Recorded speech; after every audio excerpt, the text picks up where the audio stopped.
The union representing striking Canada Post workers is backing down on a nationwide strike, turning instead to a different tactic as the labor dispute drags on. Good afternoon. Canada Post mail delivery set to get moving again tomorrow, but there's still no deal in sight. The union representing striking postal workers has announced it is switching to a rotational strike as negotiations continue. CTV's Beth Macdonell is live this afternoon at a letter processing plant in the East End with the very latest. Bring us up to speed, Beth. Yeah, Michelle, Nathan, the big news for customers is Canada Post workers will be moving mail and parcels once again.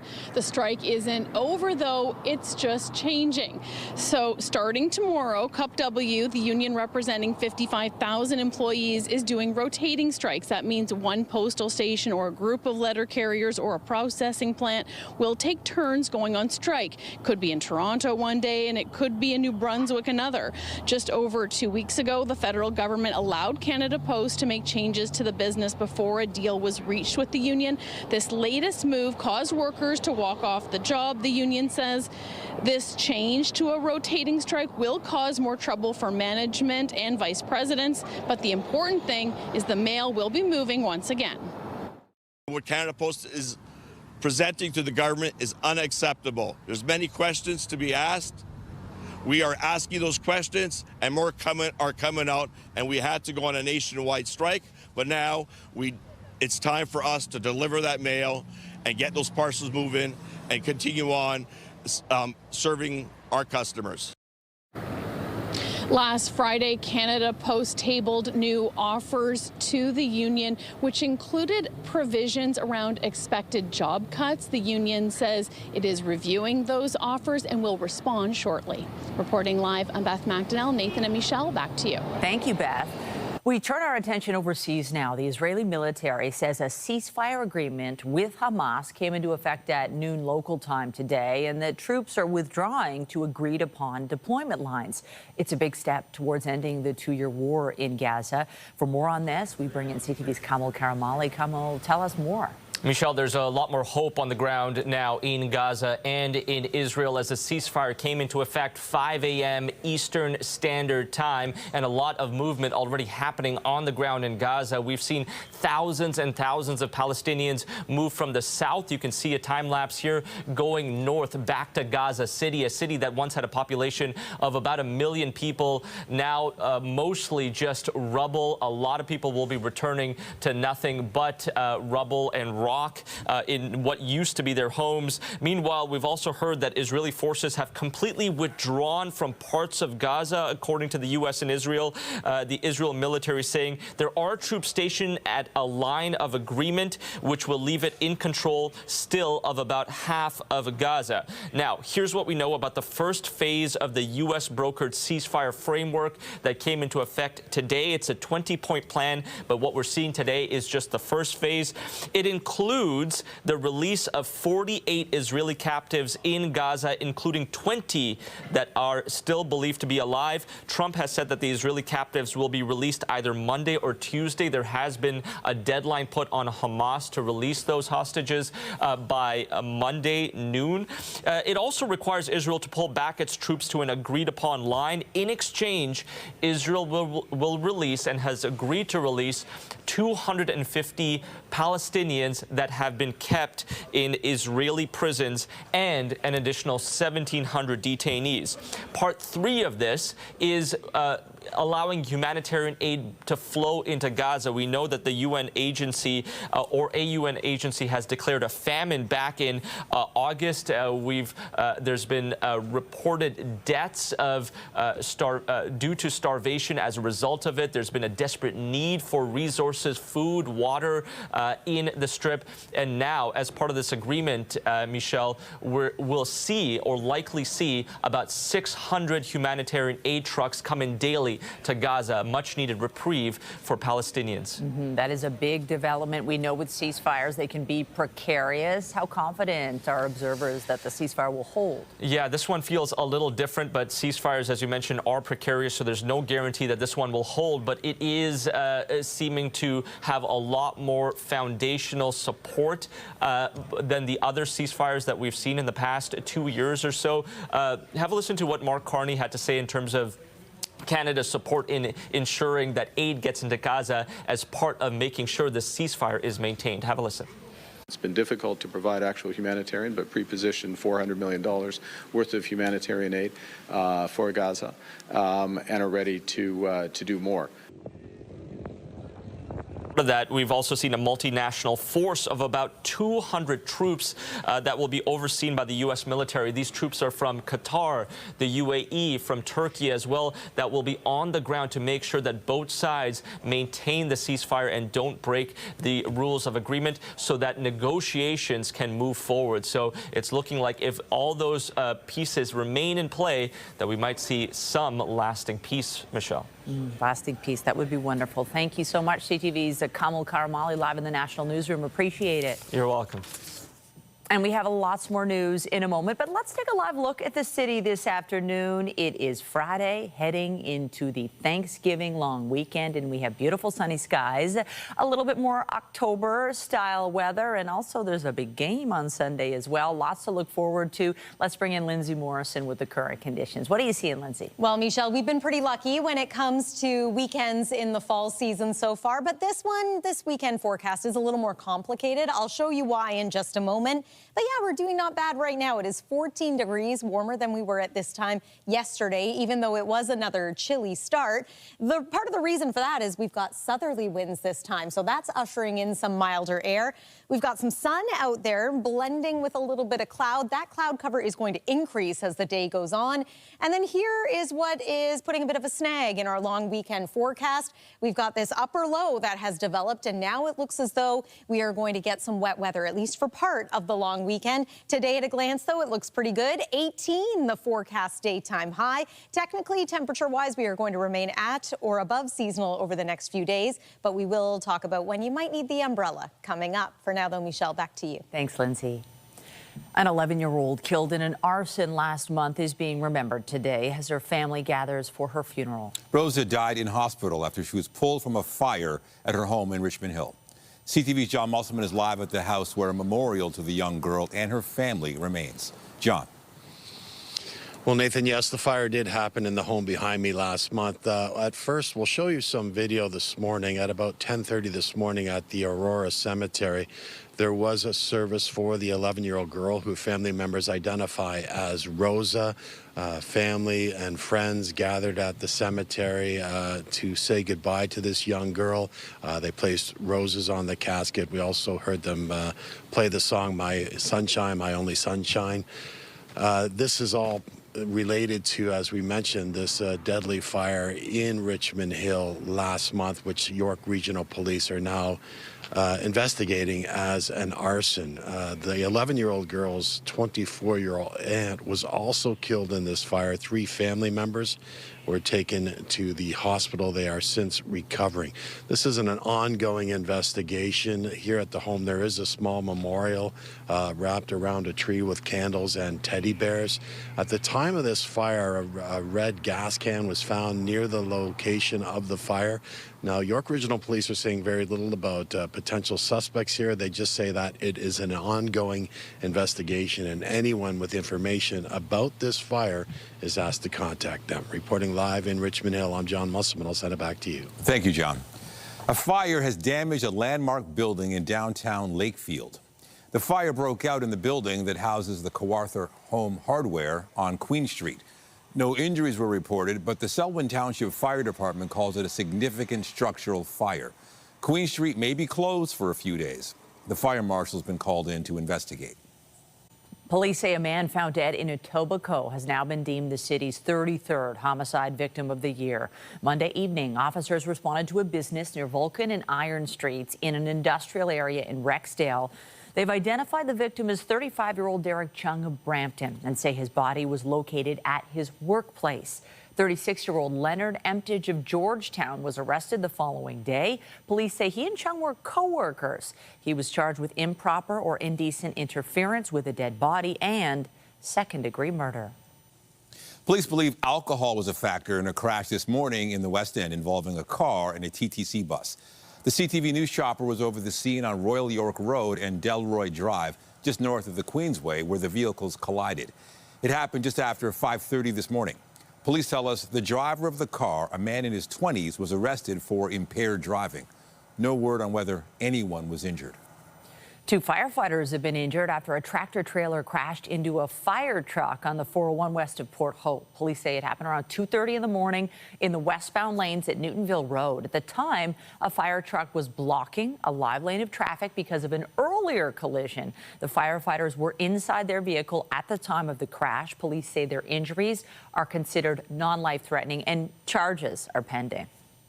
Provincial police made a surprising discovery after pulling over a driver for speeding in Burlington.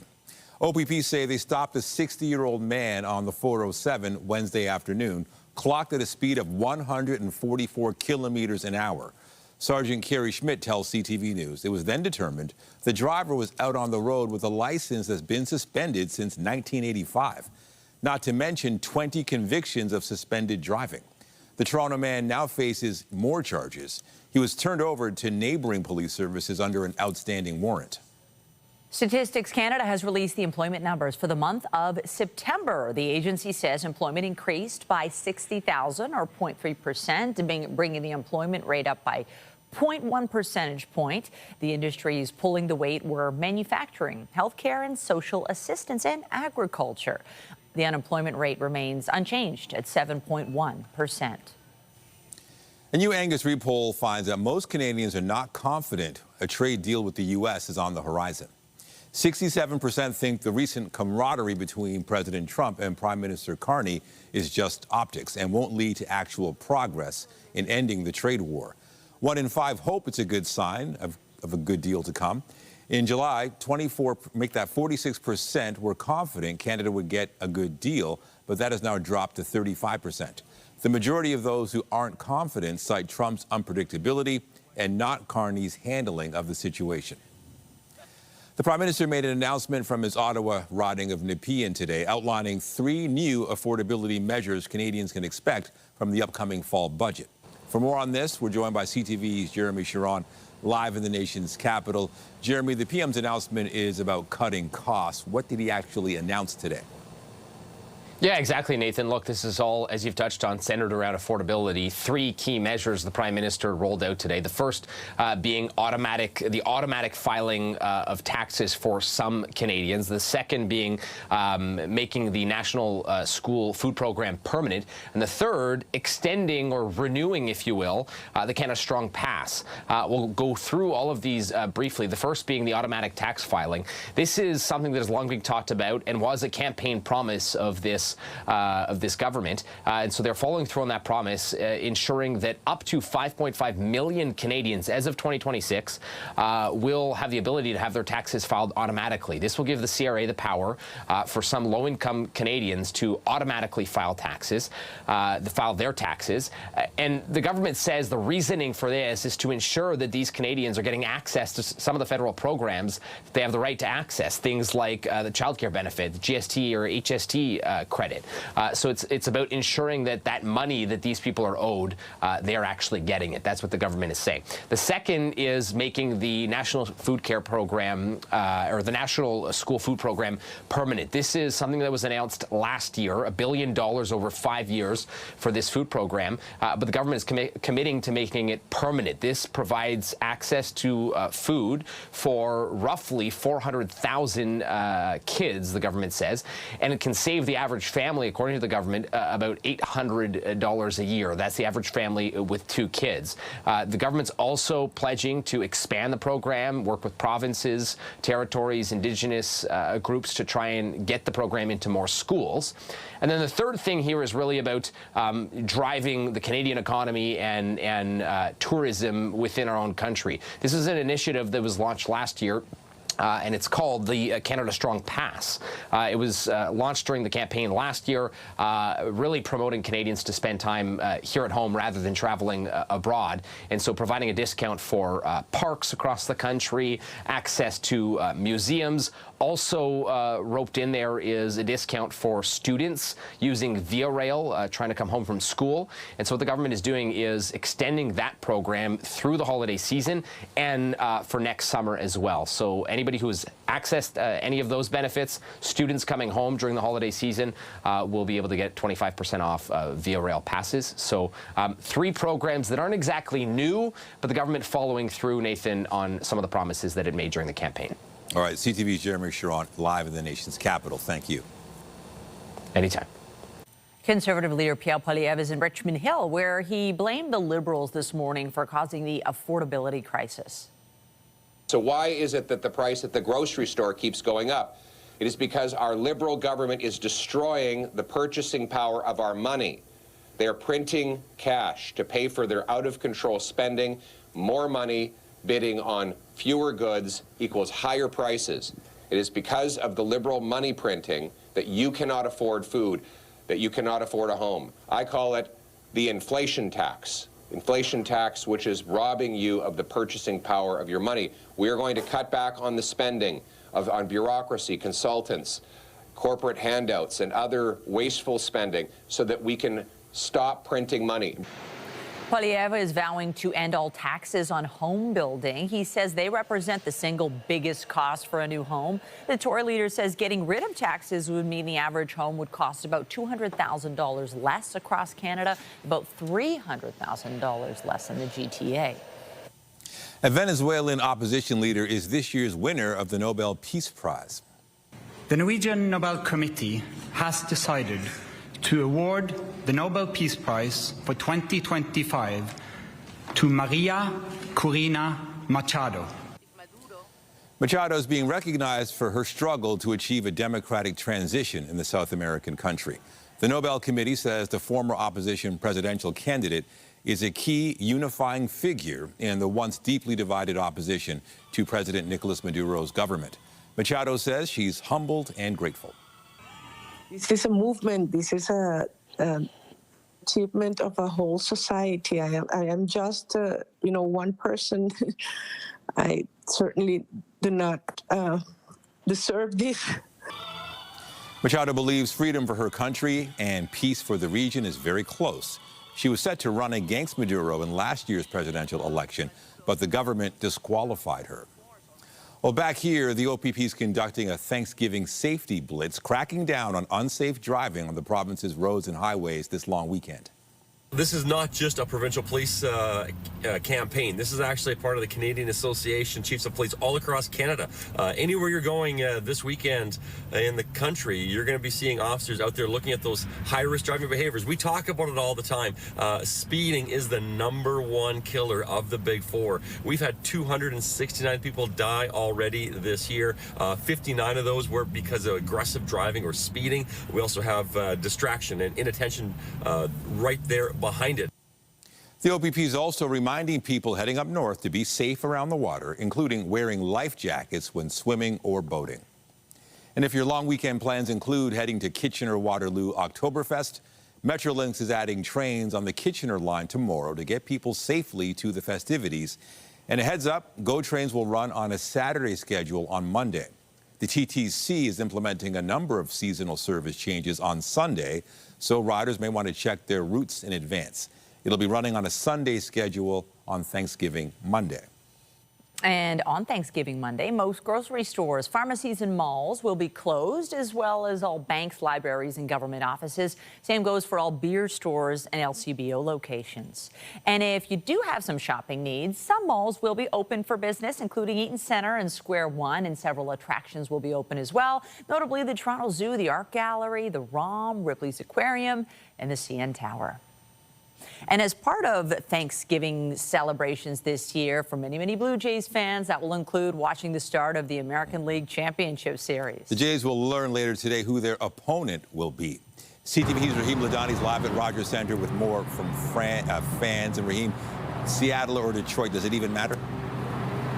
No, it doesn't matter, Nathan. The Jays have a winning record against both those teams, so you know we're going to take it. There's no stress over there. I got some new information, though, to share with our viewers to help plan your Thanksgiving weekend. We now know what time Game 1 of the ALCS will be played here at the Rogers Centre. The first pitch will fly at 8:08 p.m. on Sunday. Now, for Game 2, it's still unclear. It's going to depend on some of the other games tonight, but what we do know is the first pitch will be between 4:30 and just after 5 p.m., so you can plan Thanksgiving turkey around around those game times. Now, some of you maybe are very lucky to get tickets to the games, either Game 1 or Game 2, but a lot of other fans, they really struck out. At one point during the process when they went on sale yesterday, there were more than 100,000 people in the queue, and here are some ballpark figures on what tickets are going for based on the seating chart. The lowest still coming in at $400, while the prime seats a staggering $2,000 per ticket. Now, if you can't be inside the ballpark, the City of Toronto is organizing free watch parties for all of the games at David Pico Square, and we've been speaking with a lot of fans about their experience buying tickets. Have a listen. We paid like $3,000 for our tickets. For total? Yeah. So you guys got good seats then? Yeah, section 125, I think it's right behind the place. I think it's the experience more than anything else. Like when the city is kind of alive like this, it's hard not to want to be a part of it. Set the alarm for 9:30, get into the queue, 9:45, 50,000th in line, have a couple windows open for Game 7, Game 1, and thankfully I scored one ticket for Game 7, like right up high. How was it buying tickets? How was the experience? It's not me, it's my friend who is Canadian, because I'm French and I can buy with my credit card because Ticketmaster block international credit card. Only Canadian and American can buy tickets, so he buy for me. And he told me it was really hard to get one. Now, the Jays do have a couple questions to answer going into the next season. What's the status of Bo Bichette? Will he be ready to lend the team a hand in any sort of way? What about the starting rotation? Do they add Bassett or Scherzer to the mound? Or do they say, no, we stick with what we got and what led us here? Keep in mind that this is now going to be a best-of-7, not a best-of-5 series. The Jays will find out who they play between the Seattle Mariners and the Detroit Tigers when those two teams play later tonight. Reporting live, I'm Raheem Ladani. I'll send it back to you in the studio. Thanks, Raheem. Okay, so we're cheering on the Blue Jays this weekend. You know what's something else we should maybe be doing? Enjoying the fall foliage. Colors are starting to change on many trees around the GTA now. We are perhaps past peak in some parts of the north, so that's something to keep in mind. In fact, leaf fall is starting to happen as well. Speaking of cottage country, this is a big weekend for many to head north and maybe close up the cottage for the season. Here's a look at what you can expect over the next 3 days, depending on what region you are headed to. It is a little bit of a complicated long weekend forecast. Coming up, we'll show you when we are most likely to encounter some wet weather here at home after the break on CTV News at noon. Stay with us.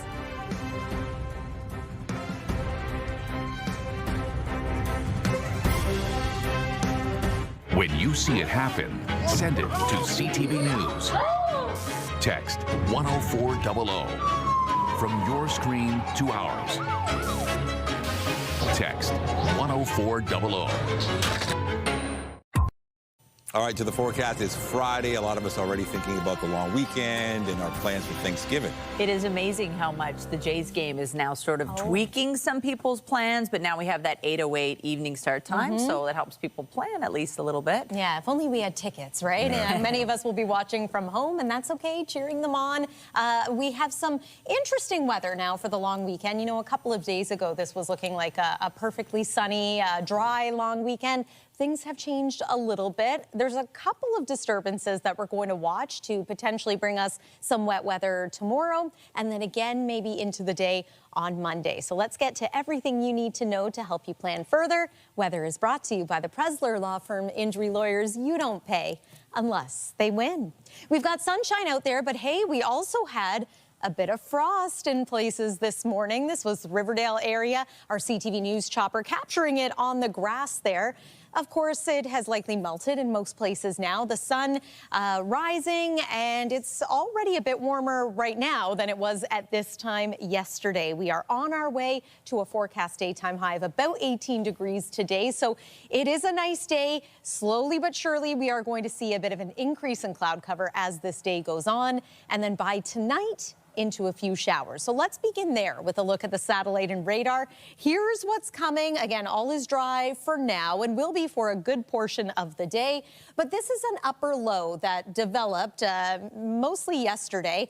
And as it sinks south toward us here in the lower Great Lakes, we can see how it rotates. It will bring some wet weather to some places. but it's not going to be a washout. And that's what makes this forecast actually a little bit complicated. So latest model run shows that we get into some showers, especially as we move past the midnight hour. And then waking up for your Saturday, likely some periods of rain in the morning. Afternoon, it's a possibility again, but look how many areas look to remain dry. I would keep the umbrella handy for your Saturday afternoon. It appears to be a somewhat cloudy day, followed by some clearing. And then Sunday has the potential for showers. We'll call it about a 30% chance at this point. But there's midday, so sun blending with cloud once again. And then Monday, for now, it looks like a dry day, but we're watching another low pressure system that's making its way up the U.S. eastern seaboard. And that one could spill over into parts of southern Ontario. So right now, your Monday looks dry, but that could change depending on the track of that low. We're at 15 degrees right now in Toronto. It has been a little bit cooler the last couple of days, but today we are above seasonal. 15 is the norm for this time of year for a daytime high. We've still got several hours of daytime heating to go. If you're perhaps brave enough to hit up a patio, and I don't discourage it, why not? We may as well enjoy while the weather is still pleasant. Here's a look at what you can expect. Partly cloudy skies, temperatures in the teens. Overnight tonight, this is warmer than the last couple of nights, 12 degrees. There's tomorrow, so 16 for the high, still on the warm side of seasonal. In fact, we will be right through the weekend, near or slightly above seasonal. There's Thanksgiving Monday, again, variable cloudiness, watching for the possibility of wet weather. And then we're pretty dry through the middle part of next week. Looks like a little bit of a cool down midway through on about Wednesday. That's the forecast for now. Michelle, I'll send it over to you. Thanks, Lindsay.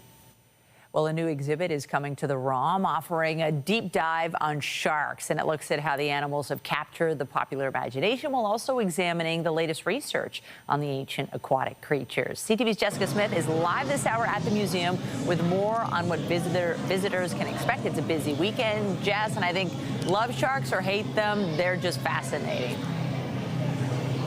From the baby sharks, to the megalodons, they truly have everything here, Michelle, and it is just so cool. It opens to the public tomorrow, but there's people getting a bit of a preview today. But there is just something about sharks, again, like you mentioned, whether you are a little afraid or you think they're really cool, they are just so fascinating. I'm joined now by Nathan. So talk to me about why you wanted to bring this exhibit here to the ROM. Obviously, sharks are cool. A lot of folks know Shark Week, but we have it here now in the city of Toronto. Yeah, well, sharks loom large in the human imagination, and they're a particularly relevant story here in Canada now with the increased presence of sharks off the Atlantic seaboard, with the history of advocacy for sharks here in Toronto and the ban on shark fin soup.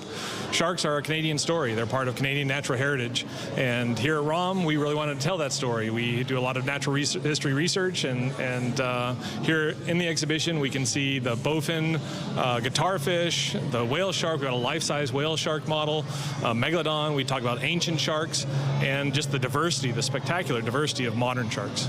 So let's do a little bit of a walkthrough because it really is super cool. I want to talk to you about the different types of teeth because I learned a little something today that there are different types of shark teeth and they're not all those jagged ones that you're used to kind of seeing in the movies. Yeah, I think most people are used to the cutty type teeth, the steak knife like teeth that great whites have for taking bites out of large prey, but there are grabby teeth, there are smashy teeth, and there are some sharks with almost no teeth at all. So like the whale shark is a filter feeder. It doesn't really bite, it just ingests whole small prey and filters them out with its gills. So here in this display, we've got some of the smashy teeth that crunch down on hard-shelled prey like crabs and bivalves, and then grabby teeth for slippery or small prey that a shark doesn't want to let get away, but they're not going to be able to cut up, so they've got to swallow whole. I didn't know there was so much to do with teeth. And there's a really cool interactive section at the back where people can get hands-on as a hammerhead. Explain that part to me. Yeah, so we've got a video game-like interactive called Hunt Like a Hammerhead, where you can manipulate the movement of a hammerhead shark with just your hands. And by moving your hands to the left and right and clenching your hands into a fist, you can manipulate the shark and go hunt for squid and stingrays. It really is so cool, and I love that you're able to come here and get a little bit hands-on, but you can also learn something. For folks coming down this weekend, what can they expect? Because I know it's a busy one with Thanksgiving going on, but what can folks expect? Can they still come down and check things out? So we're shocked by the amount of demand. This weekend it's starting to actually sell out. So Saturday's already sold out, but we've got the exhibition on for several months until March 22nd and all the way through ROM holidays and March break. So in the weeks to come, days to come, by all means, come on down and see this exhibition. We've got life-size models. In addition to Hunt Like a Hammerhead, we've got these interactive quiz games where you can test your knowledge of sharks. And then just movies, this panoramic wall, almost like an IMAX scale display of sharks from Shark Week. Listen, sharks for days. Thank you so much. We're going to send things to break. We'll have more news and weather coming up right after this. We're going to go look at some sharks. Thank you. Thank you.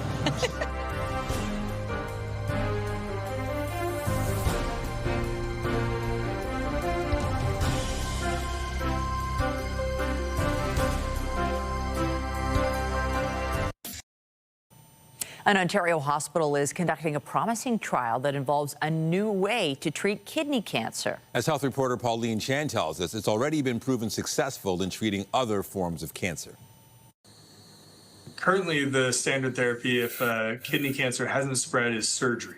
So either taking the whole kidney out or just the tumor and leaving and just a portion of the kidney itself. Dr. Derek Kuhl says kidney cancer can affect younger patients with a genetic predisposition to it, but generally patients are older, and it's been associated with things like diabetes, obesity, and high blood pressure. So it's one of the few cancers where we're actually seeing an overall rise over time in our population. Kuhl has been trying a new minimally invasive way to treat kidney cancer. It's called Y90 radioembolization. Fancy term for basically we have these tiny beads. In fact, I can show a little vial here. They're tiny little glass spheres. A catheter is inserted through the patient's groin. We navigate that all the way up under X-ray until we get to the arteries supplying the kidney. A water solution is pumped into the tubing, carrying the radioactive beads. So then they travel along this catheter all the way through into the patient and then get delivered out the end of our catheter. Directly to the tumor. So the radiation will be slowly given over the course of about 2 to 3 weeks before it's really essentially bland. We have a lot of experience using this technology for treating liver cancers for about the last 20 years, and it's been really effective with very, very few in the way of side effects. So far, Kuhl has done the procedure on 3 patients, and they're hoping to do a total of 16 as part of their trial. Pauline Chan, CTV News.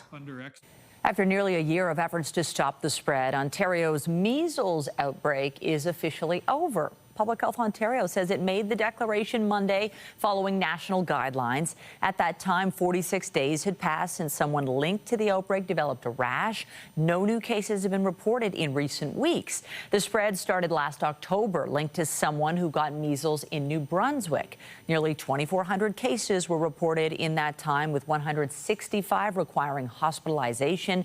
95% of those patients were not immunized, most of them age 19 and under. And one baby died in southwestern Ontario after the mother was infected with measles and gave birth prematurely. Ontario's Chief Medical Officer, Dr. Kieran Moore, confirming the measles outbreak is considered over, saying in part, while this marks an important milestone, measles remains a serious and highly contagious disease. I urge all Ontarians to ensure they and their families are up to date with their measles, mumps, and rubella vaccinations. 2 doses of the MMR vaccine offer nearly 100% protection and have been safely used for decades. A new calendar up for grabs is offering a look through the lens of those living with Down syndrome. CTV's Ashley Bacon has a story of a showcase of images designed to send the message, I belong. We were told that her life is not worth and to have an abortion.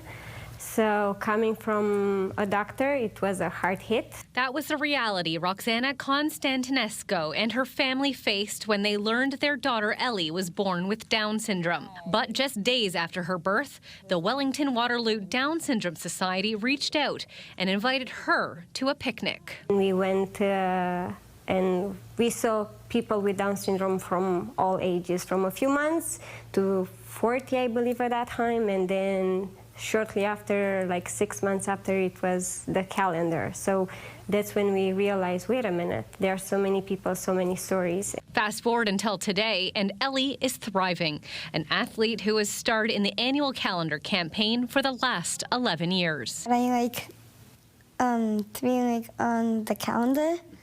It's my favorite place to be on. It's not your average calendar. It's a visual voice for those living with Down syndrome. For the last 11 years, we've used these photos to help shift perceptions and open conversations between our communities and people with Down syndrome. The 2026 campaign is called I Belong. Calls to action of how can I make someone with a disability truly feel like they belong instead of just inviting them to be a part of something. The photos capturing lived experiences with participants, creating positive imagery. I was an artist person, and Pop tell me I'm an artist, and I do a lot of sports.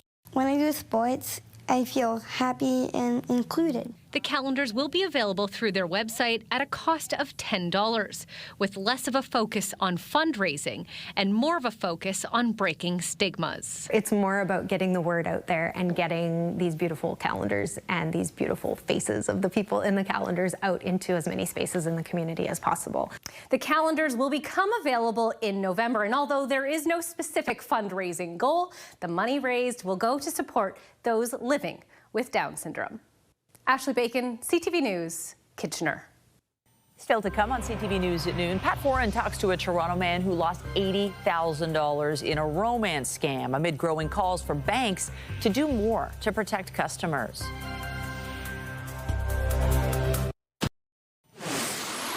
We're following breaking news this hour from below the border. Multiple people are dead after a powerful blast in Tennessee ripped through a military explosives manufacturing plant this morning. The blast occurred at Accurate Energy Systems, about 6 miles southwest of Nashville. Authorities say secondary explosions have prevented rescuers from approaching the site. The cause of the explosion is not yet known. Emergency crews have been unable to enter the plant due to ongoing detonations at the site. Local officials describe the incident as a tragedy for the community. Romance scams continue to be more common in this country, and they're more likely to be linked to investment scams. People looking for love are convinced to invest in cryptocurrencies, and so far this year, victims have lost more than $54 million. CTV's Pat Foran has this consumer alert. My separation, and it was also a traumatic experience, right? Hugo Sanchez of Toronto says when his marriage ended last year, he was at an emotional low point. He turned to social media to try and find a friend. I was very vulnerable. I was not in my best stage, and I did some internet surfing. Sanchez says online he met a woman named Lena who claimed to live in Seattle. They struck up a friendship and even spoke by Zoom several times, but it was mostly texting, and within weeks she had convinced him to invest in cryptocurrencies. She claimed he would triple his money, but over time he was scammed out of $80,000. I felt devastated. Obviously, it was the savings and also some money that I didn't have. Sanchez is in his 40s, but many romance scam victims are seniors.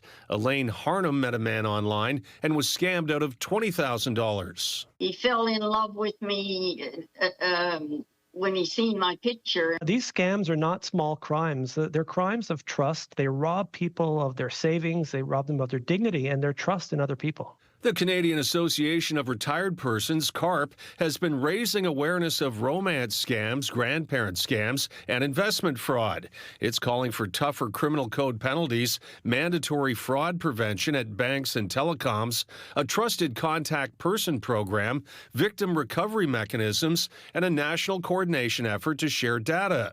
CUPW also feels banks must do more to prevent fraud. If you lost $80,000 or $100,000, that money has been transferred out of your account using an electronic system that is run by the banks, and we think it's incumbent on the banks to play more of a role in protecting their clients. Sanchez wanted to share his story to warn others. This might be real. This might be something that makes sense, but at the end, everything was fake. Pat Foran, CTV News.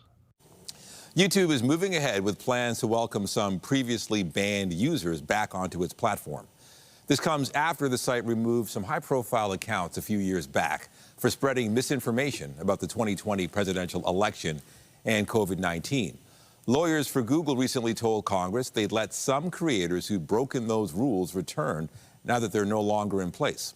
YouTube said not every type of termination will be eligible, though, for reconsideration. As the Blue Jays advance to the next round of the playoffs, fans living near the Rogers Centre in Toronto say they have the best seats in town. Some are taking in the action from their own balconies, while others say soaring ticket prices are keeping them out of the stands. CTV's John Woodward has the story. It's a room with a view.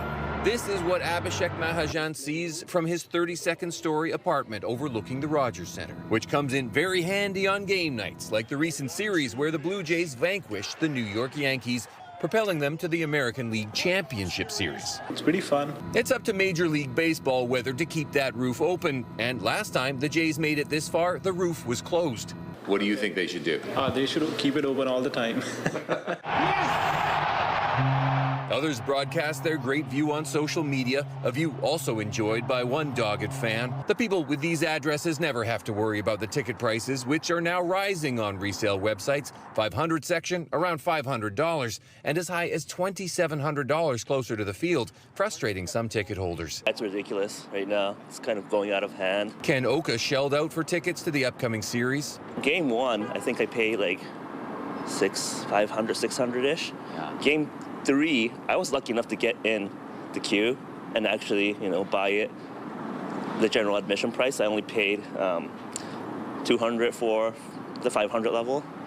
But still, that's, I checked later again, and now even 500 levels are going for $700-800. Worth it for him. He lives a little lower down and can't quite see the field. And there's a downside to watching the broadcast too close to the stadium. It is a bit of an issue watching from here, though, because you get spoiled by the home run horn.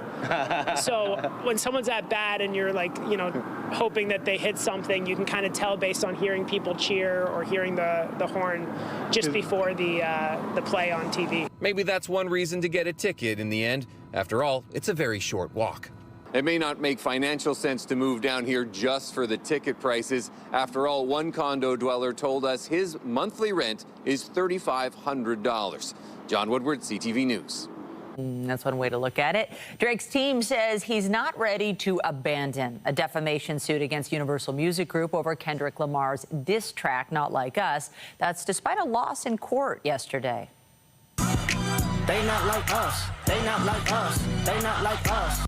Drake filed the suit in connection with his feud with Lamar. The Toronto artist had argued their shared label published and promoted Not Like Us, even though it included false allegations about the rapper, and suggested listeners should resort to vigilante violence. UMG denied the allegations, and a judge Thursday said the case couldn't proceed as the alleged libelous words could be deemed opinion.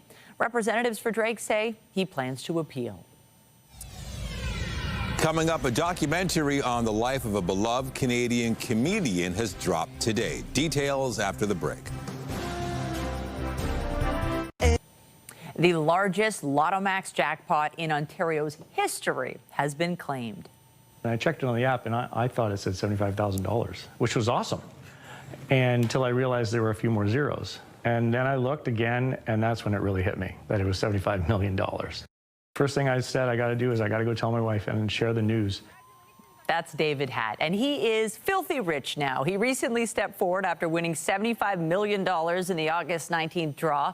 The Kingston man bought his ticket at the last minute on a whim. He says he and his wife immediately thought about how many people they can help with this money. They plan on giving back to the community and donating to charities. He also wants to buy a dream home for his family, see Europe, and play a few rounds of golf with maybe some new clubs. Good ideas. A documentary celebrating the life of beloved Canadian comedian and actor John Candy is out today. Who are you? I'm a Mog. Half man, half dog. Gus Polinski, polka king of the Midwest. Del Griffith, director of sales, shower curtain ring division. This is a lovable guy.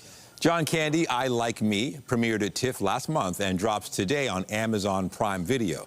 The documentary traces the life and death of the SCTV star, whose big screen hits in the 80s and early 90s include Stripes, Splash, and Uncle Buck. It includes interviews with Bill Murray, Catherine O'Hara, Tom Hanks, Martin Short, Macaulay Culkin, and Eugene Levy. The film also includes input from Candy's widow and children, who say they welcome the chance to celebrate their dad and have an open conversation about mental health and grief. Can't wait to see it. I know, everybody loved John Candy. It was definitely a big star back in the day. Weather-wise, take us into the weekend, Lindsay. All right, well, the beginning of the weekend, we'll call that today, looks good. Then we get into a little bit of wet weather through the overnight hours tonight. So here's a look at what you can expect. It's not as cold as the last couple of nights. We're back in the double digits, 12 for the low. And then tomorrow, a bit of an unsettled Saturday, a bit of clouds, some showers, maybe some periods of rain, and 16 degrees for the high. Your Thanksgiving weekend, though, as a whole, not too bad. It's looking a little brighter into the day on Sunday. Still a bit of a question mark on Monday as to whether or not we could get some wet weather, but right now it looks pretty good. And there's the 7-day forecast. Lots of opportunities to get outside and enjoy. Nathan and Michelle. For sure. Thank you, Lindsay. And that is CTV News at noon. Remember, you can get Toronto's breaking news all day long on CP24 and at our website, ctvnewstoronto.ca. For Lindsay Morrison and all of us here, have a pleasant afternoon. I'm Michelle Dubé. And I'm Nathan Downer. Be sure to join us later for CTV News at 5 and 6. Have a great afternoon.